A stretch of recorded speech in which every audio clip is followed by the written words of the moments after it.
If XRP takes even 1% of global banking volume, the old financial system as we know it doesn't just change, it ends. And I'm not saying that for shock value.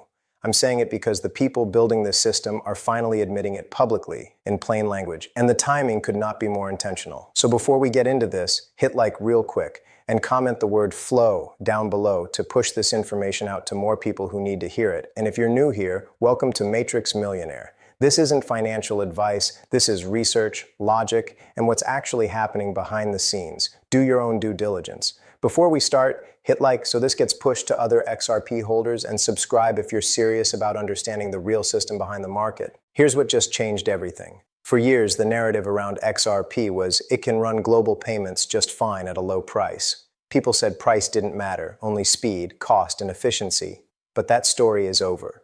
Brad Garlinghouse himself just confirmed that for XRP to move real institutional money, not retail volume, not speculation, but global banking liquidity, the price must be higher, not could be, not maybe someday, must, and not a little bit higher, significantly higher. This is the first time Ripple leadership has openly tied XRP price to XRP function. Think about why they're able to say that now. Ripple no longer has to tiptoe around the SEC lawsuit narrative. They're moving into the activation phase. And right on cue, at the exact same time Brad shifts the messaging, Bitwise files a new amendment for an XRP ETF. That is not a coincidence. That is coordination. That is institutional timing. Bitcoin got its ETF to open the door. Ethereum followed. The next asset in line that actually solves a real-world trillion-dollar problem is XRP. Because here's the part most people still don't understand. A low-priced XRP cannot handle global liquidity. If you try to move billions through a 50-cent asset, the system falls apart. Slippage increases, settlement slows, liquidity gets fragmented, the rails jam. But raise the value, suddenly XRP can settle hundreds of millions, even billions, in seconds, with deep liquidity and minimal spread. The higher the price, the more efficiently the network performs. That's not hype, that is mathematics. And if XRP is going to act as the bridge between banks, currencies, CBDCs, and tokenized global assets, then even 1% of banking flow, just 1%, forces a complete revaluation of XRP's market structure. Because once real institutional money moves, price isn't determined by speculation anymore. It's determined by liquidity needs, and that's where this gets massive. Stay with me, because next, we're going to break down why banks are quietly preparing to route settlement volume through Ripple's system, how ETF liquidity locks into ODL corridors, and why the next phase won't be slow, gradual growth. It will be a sudden shift that catches the entire market off guard.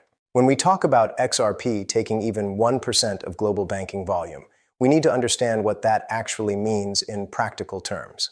Banks today move trillions of dollars across borders using the old correspondent banking system, the SWIFT network, and a maze of Nostro and Vostro accounts. That system requires banks to pre-fund currency reserves all over the world, locking up more than $15 trillion at any given moment just to keep the machine running. That's dead money, frozen capital. And every institution in the world hates that inefficiency. Ripple's on-demand liquidity model solves that by eliminating the need for pre-funded accounts entirely. Instead of banks holding foreign currency everywhere, they use XRP as the bridge asset in real time. Convert currency A to XRP, move it instantly, convert XRP to currency B. No waiting, no capital trapped, no correspondent banks. But here's the key. For XRP to replace those dormant reserves, the liquidity must be deep enough to support institutional scale flows. This is where the price conversation becomes unavoidable. If XRP is priced too low, banks need to move enormous amounts of it to complete a single transaction, which causes slippage and destabilizes the market. It's inefficient, slow, expensive, and institutions won't adopt a system that behaves like that. But if XRP is priced significantly higher, the same transaction requires far fewer tokens, meaning faster settlement, smoother execution, and lower operational friction. The higher the price, the more liquid the rails become. The network performs better as the asset appreciates. This is not speculation. This is fundamental market structure. Now apply that to just 1% of global cross-border settlement volume. Not 10%, not 50%, just 1%. That 1% alone requires XRP to be valued at a level where it can facilitate trillions in motion without strain. And here's where the shift is happening. Ripple knows this. Banks know this. Institutional liquidity providers know this. The only group still debating price is retail, because retail is focused on charts, institutions are focused on flows, and flows always price the asset where it needs to be, not where sentiment wants it to be. The moment those flows begin routing through XRP at scale, the market will reprice to meet the liquidity requirement instantly, and that moment is closer than most people realize. And here's where everything starts to converge. Because once you understand the liquidity math, you realize that the next phase for XRP isn't retail-driven at all, it's institutional. And institutions don't buy assets off emotion. They buy access, liquidity, and compliance. That's exactly what an XRP ETF provides. Not hype, not a price pump. Infrastructure that allows regulated capital to enter the XRP liquidity pool at scale. Once an ETF is approved, market makers, custodians, clearing desks, and hedge funds begin holding XRP as part of inventory. That inventory isn't for speculation. It's for settlement support. It becomes fuel, and that fuel is exactly what Ripple's on-demand liquidity corridors tap into. So when institutions buy XRP through an ETF, they aren't just investing. They're strengthening the liquidity rails Ripple built. The deeper the liquidity pools become, the more efficiently ODL operates. The more efficiently ODL operates, the more attractive it becomes to banks and payment networks. And when banks start routing real payment volume through XRP rails, the asset transitions from being traded to being used. That's the flip. Once XRP is being used at scale to move value, price is no longer determined by trader sentiment. It is determined by liquidity requirement.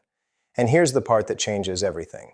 Liquidity-driven repricing does not happen slowly. It happens instantly. The moment demand exceeds the supply available at the current price level. Not over months, not over quarters, instantly. That's why retail never sees it coming. By the time the public realizes what's happening, the new price range is already established and supported by actual institutional flow.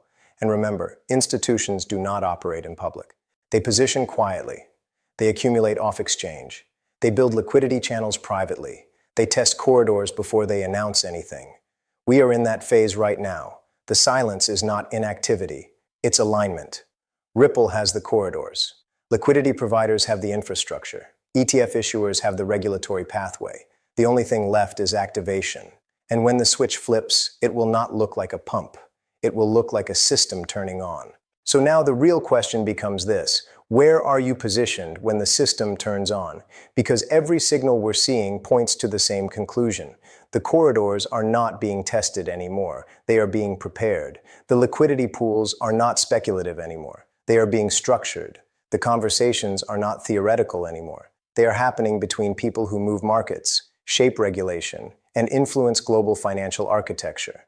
This is the quiet phase before acceleration. And if you've been here long enough, you know that every major transition in finance happens quietly first and publicly only after the shift is complete. That's why the crowd always arrives late. The public buys the top. The institutions accumulate the bottom. The early movers see the system, not the price. And right now, the system reveal is happening in slow motion for those who are actually paying attention. XRP was never created to be a speculative casino coin. It was engineered for scale, precision, deep liquidity, and global settlement efficiency. A bridge asset that doesn't just move money. It connects systems that currently cannot speak to each other. Banks to banks. Banks to fintechs, CBDCs to digital markets, tokenized commodities to sovereign currencies. That is not a trend. That is not a theory. That is the architecture of the next financial cycle. And it is already being wired in behind the scenes. So if you're here right now, watching this, understand something. You are early. You are in the room before the announcement. You are studying the blueprint while the rest of the market is still chasing price candles. And when activation hits, it won't feel like hype. It will feel like inevitability finally revealing itself. Remember, this is not financial advice. Always do your own research and make decisions based on your conviction and understanding. But if you're part of this movement, if you see where this is going, then lock in with us right now. Hit like, subscribe, and drop the word horizon in the comments so I know you're one of the people who isn't just watching this market. You're preparing for what's coming. Because when the next phase begins, it's not just price that changes. The entire system does. Welcome to Matrix Millionaire. The future is not approaching. It's already underway.